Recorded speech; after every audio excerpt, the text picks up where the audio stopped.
বন্ধুরা, আশা করি সবাই অনেক অনেক ভালো আছেন। আজকে আপনাদেরকে দেখাবো কীভাবে আপনার ফেসবুক আইডি বা ফেসবুক পেজ আপনারা মনিটাইজ করবেন বা আপনারা জানতে পারবেন যে আপনাদের পেজটা মনিটাইজ হবে কি না। আপনারা সেটা চেক করে নিতে পারবেন, কোনো স্ট্রাইক দেওয়া আছে কিনা আপনার চ্যানেলে, আপনি বিস্তারিত চেক করতে পারবেন। সো সেটা আপনাদেরকে দেখাবো। আর অনেকেই আছেন যারা রিলস ভিডিও বা এমনি ভিডিও আপলোড দেন ফেসবুক পেজ বা ফেসবুক আইডিতে। তো সেক্ষেত্রে চেক করে নেওয়া উচিত আপনাদের যে আইডিটা আসলে এলিজিবল আছে কিনা বা আপনাকে দিবে কিনা মনিটাইজ, সেটা আপনারা চেক করে নিতে পারবেন খুব সহজে। সেজন্য আপনাকে ফার্স্ট অফ অল ফেসবুকে ওপেন করে নিতে হবে এবং ফেসবুকে আসার পর থ্রি ডট মেনুতে আপনি ক্লিক করবেন। ফেসবুকে ফার্স্ট অফ অল আসবেন তারপর, এবং এখান থেকে আপনারা সেটা দেখতে পারবেন। সো আমরা এখানে থ্রি ডট মেনু অপশনে ক্লিক করব।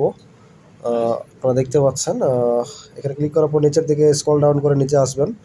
নিচে আসার পর এখানে দেখতে হেল্প সাপোর্ট একটা অপশন আসবে, তারপর সাপোর্ট ইনবক্স একটা অপশন আসবে। আপনারা সেখানে ক্লিক করে দেবেন এবং এখান থেকে আপনাদেরকে ভিতরে ঢোকাবে। এবং এরপর এখানে আপনারা দেখতে পাচ্ছেন report about orders your alert.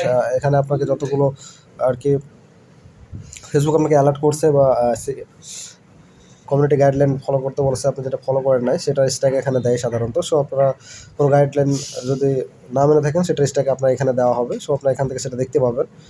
So এখানে দেখেন ইউর অ্যালার্ট, এখানে কিন্তু এখানে হিউজ পরিমাণ কিন্তু এখানে কপিরাইট স্ট্রাইক আমি খাইছি, কপিরাইট ম্যাচ।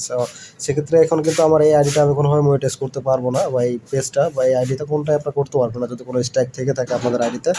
সো এভাবে আপনারা কিন্তু চেক করে নিতে পারবেন এলিজিবল আপনি পাবেন কিনা বা এলিজিবল কিনা আপনার আইডিটা আপনি মনিটাইজ করতে পারবেন কিনা। সো এইভাবে আপনারা খুব সহজে কিন্তু চেক করে নিতে পারবেন যে আপনার আইডি ঠিক আছে কি ঠিক নেই, বিস্তারিত আপনারা কিন্তু এখান থেকে দেখে নিতে পারবেন। সো আমার এই পেজ কোনোভাবে মানে এই আইডি কোনোভাবে মনিটাইজ করা পসিবল না, আমি দেখে নিয়েছি। এখানে ম্যাক্সিমাম ভিডিওই কিন্তু আমাকে কপিরাইট দিছে। সেক্ষেত্রে এতগুলো কপিরাইট স্ট্রাইক মানে রিমুভ করা পসিবল না, আর ফেসবুক এটা দিবে না। সাধারণত 3টা যদি কোনো স্ট্রাইক থাকে সেটা ফেসবুক থেকে রিমুভ করার সিস্টেম থাকে, কিন্তু এখন অনেকগুলো কপিরাইট ম্যাচ, সেক্ষেত্রে সেটা পসিবল না।